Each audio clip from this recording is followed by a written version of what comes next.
कामरान खान के साथ। पिछले 24 से 36 घंटों के वाकयात पाकिस्तान और भारत के ताल्लुकात के हवाले से धुआंधार साबित हुए हैं। इन धुआंधार हालात की बुनियादी वजह वो वाकयात हैं जो पिछले 36 घंटों के दौरान हुए हैं और मुख्तलिफ मकामात पर हुए हैं। इसकी वजह से पाकिस्तान और भारत के दरमियान ताल्लुकात में खराबी भी आई है और बाज़ माहिरीन के नज़दीक पाकिस्तान और भारत के ताल्लुकात की ये खराबी पॉइंट ऑफ नो रिटर्न की जानिब बढ़ रही है।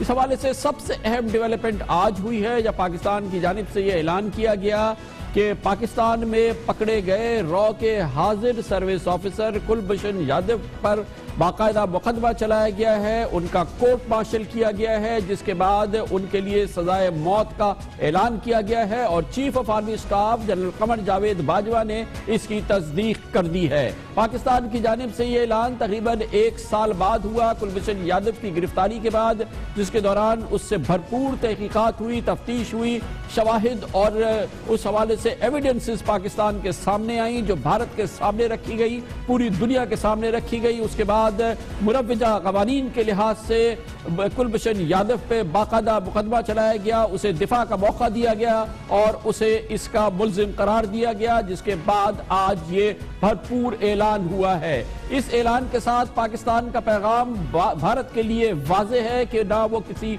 दबाव में आएगा और ना ही पाकिस्तान में होने वाली दहशतगर्दी जो कि दुनिया में पाकिस्तान को दहशतगर्दी का बड़े विक्टिम्स में से एक बनाता है और जिसकी बुनियादी और कलीदी जिम्मेदारी इस दहशतगर्दी को माली मदद फराहम करने की, ऑपरेशन मदद फराहम करने की और उसकी ट्रेनिंग के हवाले से रॉ पर आयद होती है। और अगर रॉ का एक ऑफिसर इस तमाम मामलात का सरगना अगर गिरफ्तार हुआ है तो उसे किसी भी सूरत से उसके साथ नरमी नहीं बरती जाएगी और आज इस हवाले से इस फैसले का ऐलान हुआ। लेकिन बहुत ही अहम मामला इससे जुड़ा हुआ मामला है और वो ये है कि अब से 2 रोज कबल इत्तला आई कि पाकिस्तानी फौज के एक साबिक रिटायर्ड लेफ्टिनेंट कर्नल को झांसा देके मुलाजमत का नई मुलाजमत फराहम करने का झांसा देके बुला लिया गया नेपाल में और जहां पर भारतीय सरहद के पास से अब से 2 रोज कबल उनको मुबैना तौर पे अगवा कर लिया गया है। वाज़ेह तौर पे लगता है कि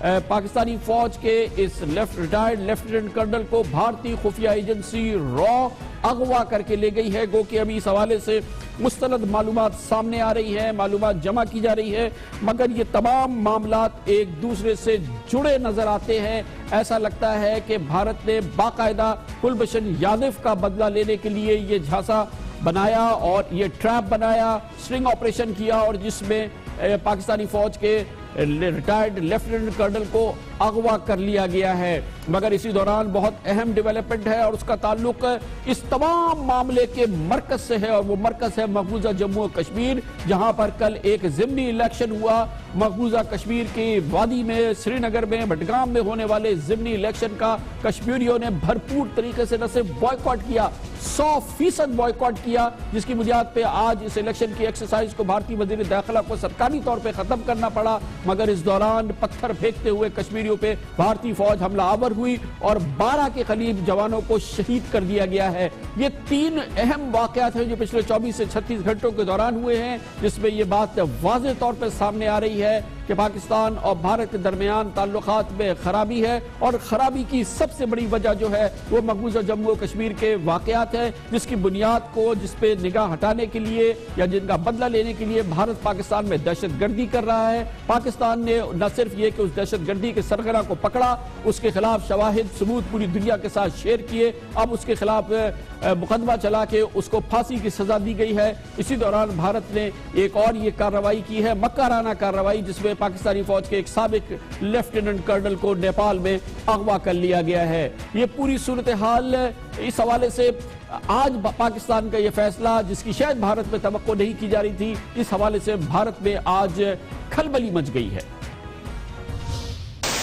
इस वक्त एक बड़ी खबर आ रही है। पाकिस्तान में कुलभूषण जाधव, भारतीय नागरिक कुलभूषण जाधव को मौत की सजा सुनाई गई है। जाधव को ईरान से पहुंचने के बाद बलूचिस्तान में कथित तौर पर गिरफ्तार किया गया था। Sartaj Aziz is advisor to Pakistan's Prime Minister on Foreign Affairs. He said evidence against Kulbhushan Jadhav is not conclusive. Bharat बार बार ये कह चुका है कि कुलभूषण जाधव जासूस नहीं है, वो भारत की जासूसी नहीं करते थे, वो ईरान में बिजनेस किया करते थे। If this sentence is carried out against Kulbhushan Jadhav, against an Indian citizen without observing the basic norms of law and justice, then the government of India and the people of India will regard this as a case of premeditated murder. जैसा कि आपने सुना, भारत अब कहता है कि अगर कुलभूषण यादव को फांसी दे दी गई तो ये भारत समझेगा बकौल उसके कि ये एक सोचा समझा कत्ल का मंसूबा है। भारत और पाकिस्तान के ताल्लुकात के हवाले से कुलभूषण यादव को आज फांसी की सजा और कल पाकिस्तान की फौज के retired lieutenant colonel Mohammad Zakir का खटमंडू में अगवा, मकबूजा जम्मू कश्मीर की पूरी सूरत हाल, इन तमाम मामलों पर बात करते हैं और इसके लिए हमारे साथ मौजूद हैं नामवर दिफाई तज़ियाकार और पाकिस्तानी गवर्नमेंट में साबिक वफाकी सेक्रेटरी दिफा मोहतरम lieutenant general retired Naeem Khalid Lodhi. बहुत बहुत शुक्रिया जनरल साहब। ये फरमाइएगा कि ये एक बड़ा सिग्निफिकेंट वाकया है कि रॉ का एक ऑफिसर पकड़ा गया था, सर्विंग ऑफिसर था और ज़ाहिर है कि रंगे हाथों पकड़ा गया था, लेकिन ये शायद पाकिस्तान में पहली बार हुआ है कि ऐसे जासूस का बाकायदा कोर्ट मार्शल हुआ हो और फिर उसको फांसी की सजा दी गई हो। भारत के इस लेवल के इस तरह के आदमी का क्या ये पहला वाकया है अपनी नौयत का? इस वाकये की क्या सिग्निफिकेंस है? हाँ जी, पहले तो कामरान खान साहब, ये पहला वाकया नहीं है। आप ये कह सकते हैं कि हाई प्रोफाइल का ये पहला वाकया है। इससे पहले भी जासूसों के फील्ड जनरल कोर्ट मार्शल होते रहे हैं, उनको उम्र कैद होती रही है, सजाएं होती रही हैं और मौत की सजाएं भी होती रही हैं, लेकिन ये कोई आम जासूस नहीं है। आप भी जानते हैं, आपके नाजरीन जानते हैं, ये तो पूरे नेटवर्क का सरगना था ना, और एक फिर सर्विंग ऑफिसर था, तो इसकी तो नौयत ही बिल्कुल मुख्तलिफ है। और ये जो वावेला भारत मचा रहा है, देखिए इसने बड़े खुशगवार मूड में, जिसमें लग रहा था कि इसके ऊपर कोई टेंशन नहीं है, एक इकबाली बयान दिया था जो टीवी पे नशर हुआ था और तमाम दुनिया ने देखा, हमने भी देखा, भारतीयों ने भी देखा होगा। और फिर पूरा आप इसका प्रोसेस देखें कि सबसे पहले इसने इकबाली बयान एक मजिस्ट्रेट के सामने, सिविल मजिस्ट्रेट के सामने दिया जिसमें कोई प्रेशर नहीं था। उस बयान की बुनियाद पर जब इसने मान लिया कि इसने पाकिस्तान की स्टेट के खिलाफ काम किया है और बड़े पैमाने पे किया है, बलूचिस्तान में इसके जिम्मे काम था, कराची में इसके जिम्मे काम था, तब फैसला किया गया कि इसका फील्ड जनरल कोर्ट मार्शल होगा। उसमें पहले इन्वेस्टिगेशन हुई, इंक्वायरी हुई, एविडेंस इकट्ठा किया गया और अभी तो आप देखिएगा कि और बहुत से लोगों को फांसियां होंगी, क्योंकि इसने एक पूरे नेटवर्क का बताया कि, और वो लोग पकड़े भी गए। आपको पता होगा कि डीजी खान के करीब से, राजनपुर के इलाके से बहुत से लोग पकड़े गए, बलूचिस्तान के इलाके से पकड़े गए, तो ये तो अभी काम शुरू हुआ है। अच्छा, और ये कहना कि इस हवाले से ये तो हमने रूल ऑफ लॉ के हवाले से ये फैसला हो गया और इसका ऐलान भी हो गया, फिर भारत में शौक की कैफियत, ये कितनी सिग्निफिकेंट बात है कि इससे 24-48 घंटे पहले ये जो लेफ्टिनेंट कर्नल रिटायर्ड मोहम्मद हबीब हैं, इनको जो ट्रैप किया गया खटमंडू में, इनको अपेरेंटली किडनैप कर लिया गया है, इसको आप कैसे जोड़ते हैं इस वाक़े से? हाँ जी, ये काबिल अफसोस वाक़या, और मैं समझता हूँ कि उस ऑफिसर की भी इसमें शायद गलती शामिल हो। बात यह है कि अगर ये कुलभूषण यादव एक आम जासूस होता तो हिंदुस्तान को इतनी तगोदो करने की जरूरत नहीं थी। पहले भी तो जासूस दोनों मुल्क एक दूसरे के पकड़ते रहते हैं, लेकिन ये इसकी आप इसी बात से अहमियत का अंदाजा लगा लें कि उनको इतना ये कार्रवाई करनी पड़ी, जो कि अभी पूरा ड्रामा तो हमें पता नहीं है, लेकिन मेरा ख्याल है कि शायद इसी की बारगेनिंग के लिए किया हो। लेकिन मुझे यकीन है कि जितने सबूत इसके खिलाफ मिले हैं, जैसे, और फिर अभी तो कुछ मराहल बाकी हैं। ये आपको पता है कि रिव्यू पिटीशन आर्मी चीफ को दे सकते हैं और वहां पर एक एपलेट कोर्ट बन सकती है, उसके बाद सुप्रीम कोर्ट में जा सकते हैं, फिर प्रेसिडेंट के पास पिटीशन होगी। अभी तो बहुत सारे मराहल बाकी हैं, लेकिन आप एक बात जरूर मैं कहना चाहूंगा, तमाम चैनल्स को ये पैगाम देना चाहूंगा कि खुदारा आप कश्मीरियों की शहादत का इंतजार न किया करें कश्मीर की खबर देते वक्त। देखिए, कश्मीर पर खामोशी हो जाती है जब तक कि कोई 3-4 लोग जनरल साहब इस पे भी बात हम करते हैं। हमें इस वक्त ये मामले की कुलभूषण यादव की लीगल पोजीशन हम चाहेंगे कि हमें एक्सप्लेन करें। हमारे साथ मौजूद हैं पाकिस्तान के साबिक अटॉर्नी जनरल मुमताज माहिर कानून जनाब अनवर मंसूर खान साहब। बहुत बहुत शुक्रिया। अनवर साहब, बताइएगा कि ये सजा तो फील्ड जनरल कोर्ट मार्शल ने दे दी कुलभूषण यादव को, लेकिन अभी मराहिल हैं, मतलब ये मामला ये नहीं है कि कल जैसे कुलभूषण यादव को फांसी दे दी जाएगी, परसों फांसी दे दी जाएगी। इसका क्या प्रोसेस है आगे फर्दर इसके हवाले से? कामरान साहब, ये जो जुडिशल प्रोसेस होता है जिसको हम ड्यू प्रोसेस कहते हैं, कॉन्स्टिट्यूशन के अंदर इसमें प्रोटेक्शन है हर शख्स को, चाहे वो सिटीजन हो पाकिस्तान का या सिटीजन ना हो पाकिस्तान का। या ड्यू प्रोसेस का मतलब ये होता है कानून में जितनी भी उसके लिए तरीके दिए गए हैं, चाहे वो ओरिजिनल प्रोसीडिंग्स हो जिसमें कि उस पर शवाहिद इकट्ठे करके और उसके सामने पेश किया जाए और उसको कन्फ्रंट किया जाए और एविडेंस को सामने लाकर उसके खिलाफ जो फैसला करना है वो करें। इसमें मजीद एपलेट फोरम्स भी शामिल होते हैं। जाहिर है कि आर्मी एक्ट के अंदर ये सज़ा दी गई है, और जब आर्मी एक्ट के तहत दी गई है तो फिर इसका, जैसे कि जज साहब ने अभी कहा कि इसकी बेसिकली एक अपील आई करती है टू द चीफ, और उसके बाद फिर रिव्यू पिटिशन होती है, उसके बाद फिर ये सुप्रीम कोर्ट रिव्यू पिटिशन कहाँ फाइल होगी? इसकी रिव्यू पिटिशन कहाँ फाइल हो सकती है? पहला मरहला तो यह है कि कुलभूषण चाहें तो वो चीफ ऑफ आर्मी से, एक चीफ ऑफ आर्मी स्टाफ से मर्सी पिटिशन फाइल कर सकते हैं।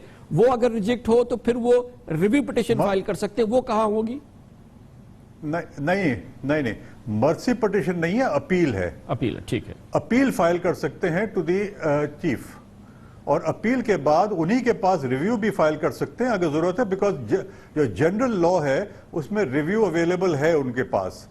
उसके बाद फिर ये, अब तो सुप्रीम कोर्ट ने ये होल्ड कर दिया है कि फील्ड जनरल कोर्ट मार्शल का के खिलाफ अगर कोई ऑर्डर है और उसके ऑर्डर के सुप्रीम कोर्ट में अपील भी फाइल की जा सकती है, तो उस ऑर्डर के खिलाफ अपील भी जा सकती है और सुप्रीम कोर्ट में जाती है, और सुप्रीम कोर्ट जो है वो अपना फैसला देता है। अगर सुप्रीम कोर्ट भी खिलाफ देता है जैसे भी, तो वो फिर मर्सी पिटिशन के लिए जाते हैं, वो प्रेसिडेंट के पास जाती है मर्सी पिटिशन, और प्रेसिडेंट अगर अलाउ कर दे उस मर्सी पिटिशन को, तो उस सूरत में उस हद तक जितना अलाउ करे कि अगर फर्ज करें कि डेथ पेनल्टी है तो अगर कन्वर्ट कर दे इनटू लाइफ तो वो हो जाएगी। बेसिकली ये एक प्रोसेस है जो कि खासा लंबा प्रोसेस है, और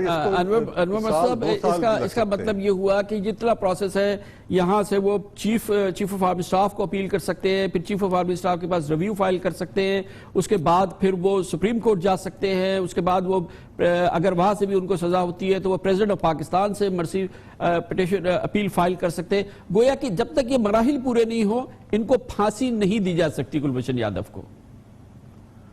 जी बिल्कुल नहीं दी जा सकती। उसके बाद फिर जो आखिरी प्रोसेस है फिर वो ब्लैक वारंट इशू होता है। That is the last process before, जब ये क्या कहते हैं फांसी की सजा दी जाती है, ब्लैक वारंट पर आखिर में इशू किया जाता है। बहुत बहुत शुक्रिया जनाब अनवर मंसूर साहब। जनरल साहब, इसका मतलब यह कि फिलहाल पाकिस्तान ने ये ड्यू प्रोसेस की पहली फेज को मुकम्मल करके भारत को यह पैगाम दिया है, दुनिया को पैगाम दिया है कि हम इस चीज को इग्नोर नहीं करेंगे, और अगर हमने इसको रेड हैंडेड पकड़ा है तो हम जो हमारा लॉ के लिहाज से तमाम चीजें हैं वो हम पूरी करेंगे, और इस तरह से आज फांसी की सजा सुना के एक लाउड एंड क्लियर मैसेज दिया इंडिया को। जी बिल्कुल, ये मैसेज भी दिया, और ये कोई ऐसी अनहोनी बात या अचंभे की बात नहीं, पूरी दुनिया में ऐसे ही होता है।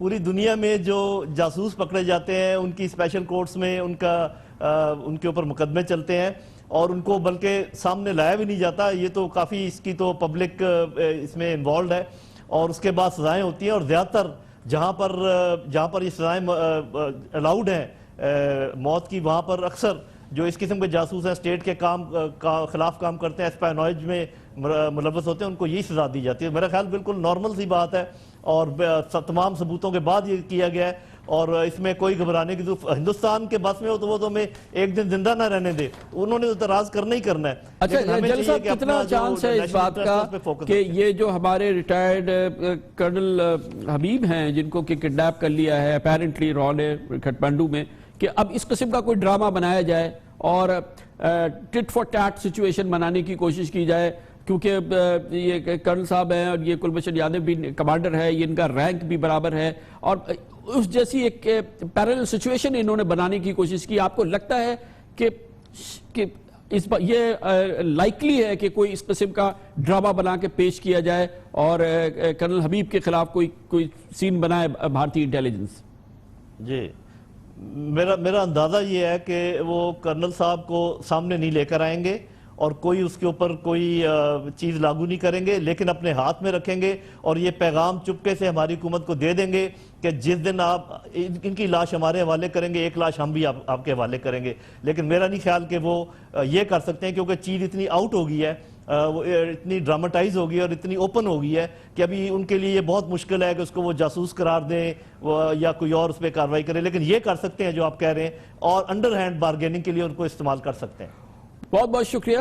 Lieutenant general retired Naeem Khalid Lodhi, साबिक सेक्रेटरी दिफा हमारे साथ है। पाकिस्तान की रियासत का इस हवाले से वही फैसला है जो कि फील्ड जनरल कोर्ट मार्शल का है कि पाकिस्तान में होने वाली दहशतगर्दी, उसके सरगना को किसी सूरत में नहीं बख्शा जाएगा, उसका कोई भी लेवल हो, और उसके लिए जो मैक्सिमम सजा पाकिस्तान का कानून तजवीज़ करता है वही दी जाएगी। इसका बरमला इजहार जनाब ख्वाजा मोहम्मद आसिफ ने आज किया। एक दुश्मन मुल्क से अगर कोई शख्स आएगा और हमारे सरजमीन पे बैठ के हमारी सालमियत के खिलाफ साजिशें करेगा, हमारे कातलों को जो है वो माली और दूसरी पुष्टपनाही जो है वो प्रोवाइड करेगा, तो उससे तो रियासत बड़ी आही हाथ से निपटेगी और उसके लिए किसी किस्म का रहम या रियायत या कोई और इस किस्म का जज्बा किसी के दिल नहीं होगा, ना होना चाहिए। जो हमारे खिलाफ साजिशें करते हैं और दहशतगर्दी की पुष्टपनाही करते हैं, उनके लिए भी वार्निंग है कि अगर कोई ऐसी हमारे हाथ बंदा लग गया, चाहे ये खुद सरपरस्त हों या जिनकी ये सरपरस्ती कर रहे हैं, हम किसी को भी जो है किसी किस्म की रियायत जो है नहीं बरतेगी रियासत जो है, और वो आनी हाथ के साथ इनसे निपटेगी। ये तो है रियासत पाकिस्तान का फैसला, और इस फैसले पे भारत में जैसे कि हमने आपको बताया खलबली मची हुई है। वो खलबली किस नौयत की है ये जानने के लिए जाएंगे भारत के दारुल हुकूमत दिल्ली, जहां पर एक नामवर भारतीय दिफाई तज्जियाकार हमारे साथ होंगे वक्फे के बाद।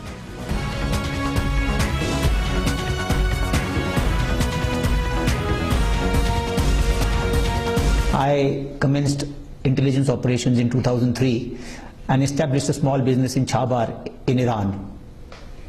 As I was able to achieve undetected existence and visits to Karachi in 2003 and 2004, and having done some basic assignments within India for RAW, I was picked up by RAW in 2013 end. Ever since, I have been directing various activities in Baluchistan and Karachi at the behest of RAW and deteriorating law and order situation in Karachi. क्योंकि इतला सरकारी तौर पे आज दी गई कि कुलभूषण यादव पे field general court martial हुआ है, उनका कोर्ट मार्शल किया गया है, उन पर मुकदमा चलाया गया है, उसके बाद सजा का ऐलान किया गया है। लेकिन ये पाकिस्तान ने पहली बार नहीं कहा कि कुलभूषण यादव पे बाकायदा मुकदमा चलाया जाएगा और उन पर जो इल्जामात हैं पाकिस्तान में दहशतगर्दी की सरकर्दगी करने के, ये पाकिस्तान इससे पहले भी कह चुका है। और इससे कबल पिछले महीने ही पाकिस्तान के वजीर आजम के मुशीर खारजा जनाब सरताज अजीज ने सेनेट पे एक पॉलिसी स्टेटमेंट पे कहा था कि कुलभूषण यादव पे कवानीन के हवाले से मुकदमा चलाने का अमल शुरू हो चुका है। इसकी इत्तला भारत को दी गई है और इस हवाले से मुख्तलिफ सवालात हैं जो भारतीय हुकूमत को भी भेजे गए हैं। सेनेट में जनाब सरताज अजीज का बयान हम आपको सुनाते हैं। ये उसके खिलाफ FIR हो गई है और केस तैयार हो रहा है। जो इंटरनेशनल UN में डोजियर शेयर करने उसका मकसद था, जो हमारा मौक़िफ़ है कि हिंदुस्तान दहशतगर्दी में यहाँ पे डायरेक्टली और इनडायरेक्टली इन्वॉल्व है, वो और स्टेट एक्टर्स इन्वॉल्व हैं। जो उनका सर्विंग ऑफिसर था वो एक उसको साबित करना था और वो काफ़ी इसको पजीराई मिली और मेरा ख्याल है वो हमारा ये मौक़िफ़ जो है इसको तस्लीम किया जा रहा है। अब बाकी जो कार्रवाई है कोर्ट केसेस की, उसके सिलसिले में एक हमने लिस्ट ऑफ क्वेश्चंस तैयार किया है जो इंडिया को भेजा गया है कि वो इसके बारे में जो मजीद उसके बयानात की रोशनी में इंफॉर्मेशन प्रोवाइड करें ताकि उसकी यहाँ पे प्रोसिक्यूशन है वो आगे बढ़ सके। तो dossier is not the only route, the actual route is the prosecution of the officer जिस पे काम हो रहा है। भारत का इस हवाले से रद्द-ए-अमल भी सामने आया है भारत के मीडिया में, और ओवरऑल जाहिर है कि ये आज चोटी की खबर है, छाई हुई है पूरे मीडिया में। इसके असरात पाकिस्तान और भारत के जो ताल्लुकात हैं और जिसमें मजीद खराबी हर सूरत में इसके ज़रिए हो सकती है। इस डेवलपमेंट के हवाले से दूसरी डेवलपमेंट जिसका जिक्र हम वक्फे से कबल कर रहे थे, तमाम उमूर पर बात करने के लिए हम जाते हैं नई दिल्ली, जहाँ पर हमारे साथ इंडिया के मशहूर डिफेंस एनालिस्ट, एक्सपर्ट और इंडिया में जेन्स डिफेंस वीकली के कॉरेस्पॉन्डेंट राहुल बेदी मौजूद हैं। गुड इवनिंग राहुल जी, ये बताइएगा कि इंडियन फॉरेन मिनिस्ट्री ने कहा है कि अगर इस पे अमल होता है, जो सजा आज कुलभूषण यादव को सुनाई गई है, ये प्री मीडिएटेड मर्डर होगा। उन्होंने इस ट्रायल को भी रिजेक्ट किया है। आपको क्या फॉल आउट लग रहा है इंडिया में जहां आप बैठे हैं, इस पूरी सिचुएशन का जो आज डेवलपमेंट हुई है इस हवाले से क्या आपको दिखता है? क्योंकि पाकिस्तान इंडिया ताल्लुकात पहले ही बहुत ज्यादा खराब है, और कितने खराब हो सकते हैं इससे? देखिए जी, जहां आपने कहा कि ताल्लुकात खराब होंगे या नहीं होंगे, ताल्लुकात तो मैं कहता हूं जरूर खराब होंगे, क्योंकि इंडिया से एक रिटेलिएशन भी होगी इसके ऊपर, और कोई ना कोई पकड़ा जाएगा यहाँ, उसका इल्जाम लगेगा कि वो ISI के हैं और उनकी भी ट्रायल होगी या उनका कुछ प्रोसिक्यूशन होगा। इंडिया ने कहा है कि उन्होंने 13 बार 13 टाइम्स उन्होंने एक्सेस मांगा है जाधव साहब के लिए, काउंसलर एक्सेस, और पाकिस्तान सरकार ने दिया नहीं। तो ये जो बातें एक दूसरे में ट्रेड करते रहते हैं चार्जेस, इसकी असलियत और इसकी जो हकीकत है ये पब्लिक को पता नहीं लगती और मीडिया को खास करके पता नहीं लगती, क्योंकि दोनों साइडों की तरफ से या तो झूठ है या ऑब्फस्केशन है या कुछ हेजिटेशन है असलियत बताने में। तो मैं तो सोचता हूँ कि ताल्लुकात जो हैं वो और खराब होंगे और इंडिया से रिटेलिएशन डेफिनेटली होगी। अच्छा, एक चीज ये हो रही है कि कल पाकिस्तानी आर्मी के रिटायर्ड लेफ्टिनेंट कर्नल जो है वो काठमांडू से गायब हो गए हैं। यहाँ पे ये खबरें हैं कि परहैप्स उनको इंडियन जो इंटेलिजेंस है वो ले गई है, किडनैपिंग हो गई है उनकी, और ये टिट फॉर टैट हो सकता है इंडिया की जानिब से कुलभूषण यादव के मामले में। कुछ हिंट्स हैं उसकी, जैसे कि अभी आपने कहा कि कोई रिप्राइजल तो होगा, कोई रिएक्शन आएगा इस किस्म का जो कि टिट फॉर टैट होगा। क्या यही वाकया हो सकता है जो कर्नल हबीब को किडनैप कर लिया है काठमांडू से?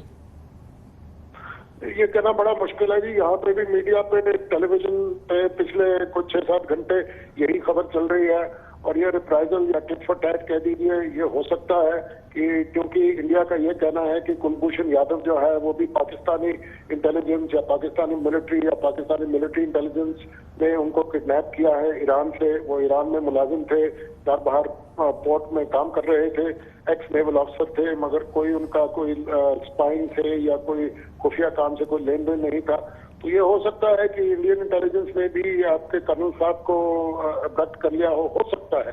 ये कहना बड़ा मुश्किल है, मगर ये टिट फॉर टैट तो जरूर होगा। अच्छा, राहुल जी ये बताइएगा कि हालात इतने खराब हो रहे हैं, मुसलसल जो है हालात में कहीं बेहतरी नजर नहीं आ रही है, ये क्या आपको लगता है कि ये जो ड्रिफ्ट है ये चलता रहेगा या ये कि ये almost point of no return पे पहुंच रहे हैं हम?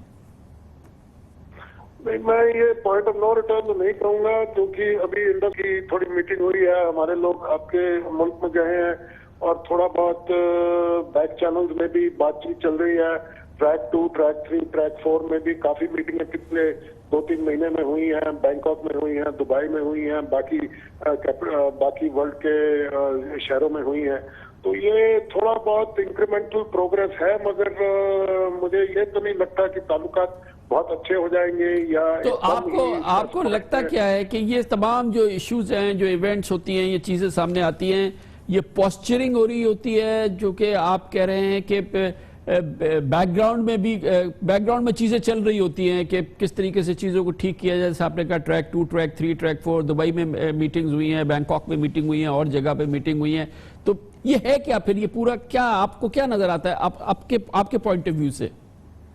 देखिए, मैं तो सोचता हूँ कि इंडिया में काफी उम्मीद है कि जो प्रेसिडेंट ट्रंप है वो पाकिस्तान को या तो टेररिस्ट स्टेट डिक्लेयर करेंगे या पाकिस्तान पर कोई सैंक्शन डिक्लेयर करेंगे। तो ये मैं सोचता हूँ कि इंडिया की ये एक इंडियन डिप्लोमेसी की और इंडिया स्टेट की और इंडियन जो प्राइम मिनिस्टर हैं उनकी ये ख्वाहिश है। ये अगर ये मुमकिन हो ना हो ये तो ट्रंप साहब ही जानते हैं। तो एक तो वो ख्वाहिश है, वो उम्मीद है। ये तो एक बिल्कुल एक ख्वाहिश और उम्मीद या समझना ये तो एक अपनी जगह है, मगर फैक्ट ऑफ द मैटर जो है वो तो ये है ना कि इस वक्त ऐसा नहीं हो रहा, बल्कि यूनाइटेड नेशंस में जो इंडिया की परमानेंट रिप्रेजेंटेटिव है वो तो कहती है कि हम मीडिएट कराना चाहते हैं इंडिया पाकिस्तान के दरमियान। ऐसा तो कोई वो चीज़ नहीं, वो तो कहते हैं कि इन दोनों के दरमियान हमें मीडिएशन करानी है। नहीं, वो मीडिएशन का तो काफी स्ट्रांग रिएक्शन हुआ है।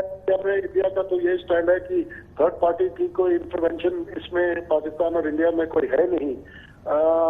मगर अभी आप देखें पिछले 2 दिन में कश्मीर में भी हालात जो हैं वो काफी खराब हुए हैं और यहाँ एक थोड़ा रंप है, थोड़े लोग हैं जो कहते हैं कि पाकिस्तान के साथ हमें बात करनी चाहिए। मगर अभी के लिए तो मैं देखता नहीं हूँ कि कोई बातचीत होगी दोनों की। अभी के लिए तो ये ड्रिफ्ट चलता रहेगा, पर आगे देखना पड़ेगा कि कहाँ तक ये ड्रिफ्ट बर्दाश्त हो सकता है दोनों तरफ से। Thank you so much. Rahul Bedi नई दिल्ली से हमारे साथ थे, जेन्स डिफेंस वीकली के कॉरेस्पॉन्डेंट। आखिरी जुमला बहुत इंपॉर्टेंट है, जो आखिरी जुमले उन्होंने कहे हैं कि यहाँ पे यानी नई दिल्ली में इस वक्त बहुत ज्यादा हलचल है और उसका ताल्लुक इससे नहीं है जो आज हुआ है कुलभूषण यादव से, उससे है जो कल हुआ। मकबूजा जम्मू कश्मीर में भारतीय फौज ने बराह रास्त फायरिंग की है, कत्लेआम हुआ है, 10-12 कश्मीरी नौजवानों को शहीद कर दिया गया है। ऐसी सूरत हाल इससे पहले देखने में नहीं आई है और ये बहुत बड़ा दबाव है भारतीय हुकूमत पे, जैसा कि राहुल बेदी अभी कह रहे थे। इस सूरत हाल को जानने के लिए श्रीनगर जाएंगे हम छोटे से वक्फे के बाद।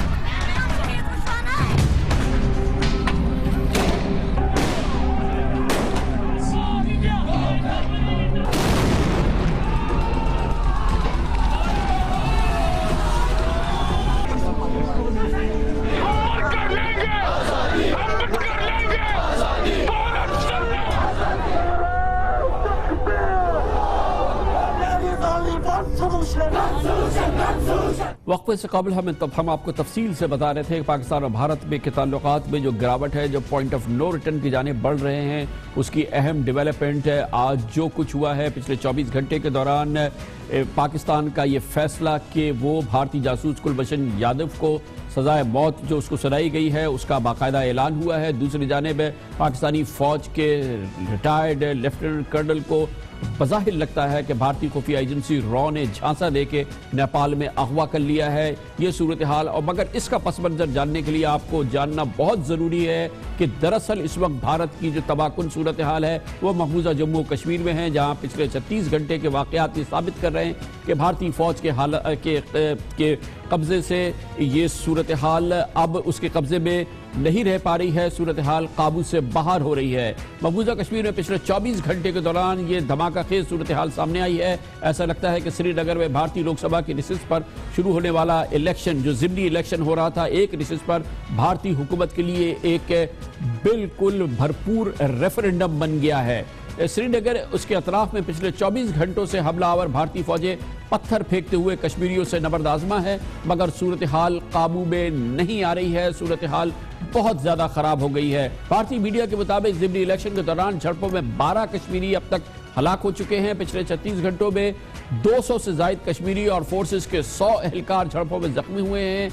गांदरबल में कश्मीरी अवाम ने कई पोलिंग स्टेशन को नजर आतिश किया। ज़िमनी इलेक्शन में वादी की तारीख का कम तरीन, सबसे कम टर्नआउट देखने में आया। भरपूर तरीके से अवाम ने रद्द कर दिया इन इलेक्शन को। पोलिंग स्टेशन सुनसान थे, सिर्फ पथराव करने वाले मुजाहिरीन नजर आ रहे थे। और भारतीय अखबार इंडियन एक्सप्रेस के मुताबिक खुद इलेक्शन हुक्काम ने इतराफ किया कि श्रीनगर और बडगाम में ज़िमनी इलेक्शन का वोटिंग की शरह 6.5% से भी कम रही, जो कि तारीख की कम तरीन सतह है। लेकिन मुबस्सिरीन कहते हैं कि वोटिंग तो शायद 4% भी नहीं हुई, बल्कि शायद ही कोई लोग थे जो कि वोटिंग स्टेशन पे जो कि वोटिंग देने के लिए नजर आए। मारूफ भारतीय सहाफ़ी बरखा दत्त ने कहा है कि मकबूजा कश्मीर की सूरत हाल पर उनका जो ट्वीट है उसमें कहा गया है कि मकबूजा कश्मीर में बदअमनी और तशद्दुद के माहौल में टर्न आउट बहुत ही कम रहा है। हम जैसे बहुत से लोग कहते रहे कि तारीख का पहिया पीछे की तरफ घूम रहा है, जो भारत के लिए खतरनाक साबित हो सकता है।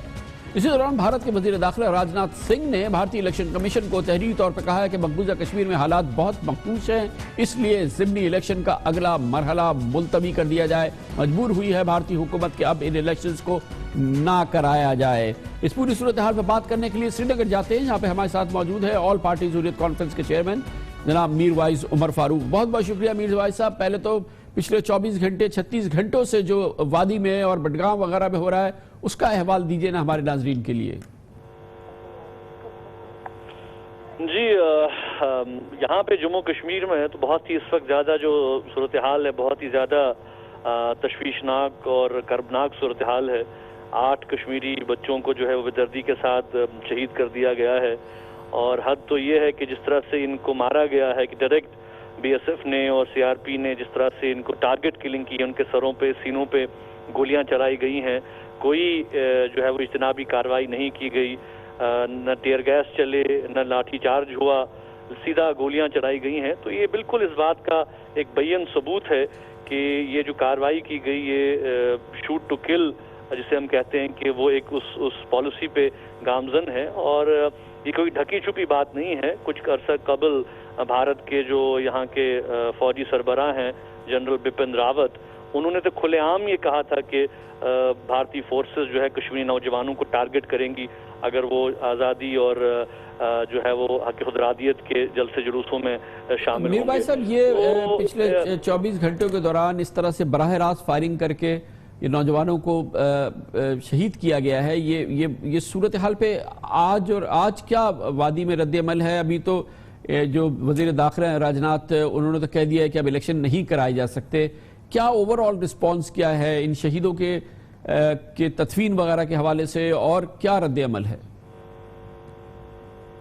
देखिए, जहाँ तक अवाम का ताल्लुक है, कश्मीरी अवाम और कश्मीरी क़यादत इसके अलावा कर भी क्या सकते हैं कि हमको मैसूर और मजबूर कर दिया गया है। हम तो सिर्फ एहतजाजी हड़ताल कर सकते हैं और अपना कारोबार और अपना जो है सब कुछ बंद कर सकते हैं, क्योंकि हमारे पास और कोई रास्ता नहीं है। हम पे कदगने हैं, बंदिशें हैं। आज 20-25 दिन से मैं भी घर में बंद हूँ। ईरानी साहब तो सालों से बंद है, यासीन साहब को जेल में ले लिया है।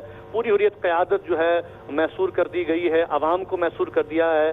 आज कर्फ्यू का निफाज अमल में लाया गया, किसी को बडगाम और खासकर गांदरबल जाने की इजाज़त नहीं दी गई। उसके बावजूद हज़ारों की तादाद में लोग निकले हैं, उनके जनाजों में शिरकत की है, उन्हें पुरनम आंखों से सुपुर्द खाक किया है। लेकिन मैं ये कहूँ कि एक जिस तरह से एक कश्मीरी जो है वो शहीद किया जा रहा है, मारा जा रहा है, भारत के खिलाफ जो गुस्सा है, जो नफरत है, वो दिन ब दिन बढ़ रही है। और जहाँ तक भारतीय जो है वो लीडरशिप का ताल्लुक है, हम उनसे यही कहना चाहते हैं कि इंतखाबात वो करें, असेंबली के लिए करें, पार्लियामेंट के लिए करें, वो यहाँ पर सब्सिडी, ठेकों और सड़क, बिजली, पानी की बात करें। ये कश्मीरियों के लिए बिल्कुल कोई माना नहीं रखती। आज कश्मीरियों ने वाज़ेह किया है, क्योंकि कई बार तो ये बयान देते थे माजी में कि भाई कश्मीरी आवाम ने वोट डाले हैं सड़क, बिजली, पानी के लिए, तो उन्होंने हिंदुस्तान की जमहूरियत में अपने यकीन का इजहार किया है।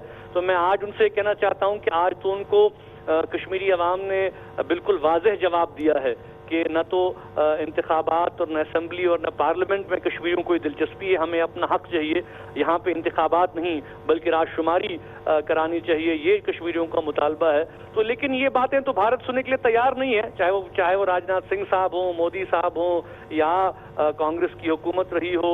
उन्होंने भी कश्मीर की कभी भी यहाँ पे हकीकत को एतराफ़ नहीं किया और आज भी कश्मीर के मसले को वो लॉ एंड ऑर्डर की तरफ देख रहे हैं। जो आपने थोड़ी देर पहले भी जिक्र किया, जो भारतीय आर्मी चीफ है बिपिन रावत, उन्होंने कहा था कि हम बराह रास्त अब फायरिंग करेंगे अवाम पे, और कल इस पे अमल दरामद हो गया है। कल बाकायदा उनकी इस धमकी पे अमल दरामद हुआ है और भारतीय अफवाज ने बराह रास्त नौजवानों के सरों को और उनके सीनों को निशाना बना के उनको शहीद किया है और इत्तलात के मुताबिक दर्जनों लोग जख्मी भी हुए हैं। अब इसका रद्द-ए-अमल आप क्या देखते हैं? क्या कोई खौफ व हिरास की फिजा आपको नजर आती है या किस अंदाज का रद्द-ए-अमल सामने आएगा? क्योंकि ये तो बर्बरियत की एक बहुत बड़ी मिसाल है जो कल कायम की है भारतीय फौज ने। देखिए, वो जिसे हम कहते हैं ना कि जहाँ तक जम्मू कश्मीर की सूरत हाल है, कि मतलब यहाँ पे तो अब इतनी ज्यादा ज्यादतियां हो रही हैं, इतनी ज्यादा जुल्म है कि अब कश्मीर के लोग तो बिल्कुल बेपरवाह हो चुके हैं। अगर आप देखें जिस तरह से जवान सड़कों पे निकल रहे हैं, अपनी वो सीना तान के निकल रहे हैं और कह रहे हैं कि भारतीय फोर्सेस से आइए हमें गोलियां मार दीजिए, तो गोया कि अब कश्मीरी जो हम कहते हैं कि वो तंग आमद जंग आमद वाली बात है। तो चूंकि वैसे भी हम यहाँ मारे जा रहे हैं, वैसे भी जो है पुरअमन एहतजाजियों पे गोलियां चल रही हैं, उनको ज़दोकोब किया जा रहा है, उन पे पैलेट लगाए जा रहे हैं, उनकी आंखों की बीनाई छीनी जा रही है, तो ये तो हर हफ्ते का मामूल बन गया है। तो इसलिए अब कश्मीरियों को हिंदुस्तान की तरफ से जुल्म और ज्यादती, क्योंकि अमलन अगर हम कहें ना कि जम्मू कश्मीर तो एक पुलिस स्टेट है, यहाँ पे आपके इंसानी हुकूक हों, यहाँ पे आपके मजहबी हुकूक हों, जुमा नमाज पे पाबंदी है, ईद पे पाबंदी है, जामे मस्जिद को कुफल किया जाता है। आप अंदाजा कीजिए अगर हम ये बात कहें कि भाई हिंदुस्तान में जो हिंदुओं का सबसे बड़ा मंदिर है उसको ताला लगा दो, तो वही बात वो यहाँ पे कश्मीर में कर रहे हैं। कश्मीर की सबसे बड़ी मस्जिद में ताला लगा दिया जाता है, हफ्तों वहाँ नमाज अदा करने की इजाजत नहीं दी जाती है, क़यादत को बंद किया जाता है, जवानों को ज़दोकोब किया जाता है, मारा जाता है। तो इससे ज्यादा अब क्या हो सकता है हमारे साथ। इसलिए कश्मीर के लोगों का तो बिल्कुल एक वाज़े क्लियर मैसेज जो उन्होंने कल भी दिया, आज भी दिया, जो आप यहाँ पे गुस्सा देख रहे हैं अवाम में, खासकर जवानों में, वो ये कह रहे हैं कि भाई ये हमारी ये जो कुर्बानियां हैं ये तो खुद बोल रही है। और मैं समझता हूँ कि हिंदुस्तान की जो स्टेटस को की पॉलिसी है कि मामले को जूं का तूं रखा जाए, वो तो कश्मीरियों को कभी कबूल नहीं है। बहुत शुक्रिया जनाब Mirwaiz Umar Farooq, chairman all party Hurriyat conference, हमारे साथ श्रीनगर से मौजूद थे, जहाँ पर भारतीय बर्बरियत की एक नई मिसाल कायम हुई है। कल जब नौजवानों को बराह रास्त गोलियों का निशाना बनाया गया है, 12 नौजवान अब तक शहीद हो चुके हैं। सरों और सीनों पे निशाना लगा के भारतीय फौजियों ने गोली चलाई। उस इलेक्शन को इनेकाद करने के लिए जिसका भरपूर तरीके से कश्मीरियों ने बॉयकॉट किया और तकरीबन 100% कश्मीरी इस इलेक्शन में शरीक नहीं हुए, जिसके बाद अब इस प्रोसेस को ही भारत के वजीर दाखिला को आज ख़त्म करना पड़ा है। कमर्शियल ब्रेक और उसके बाद जिक्र होगा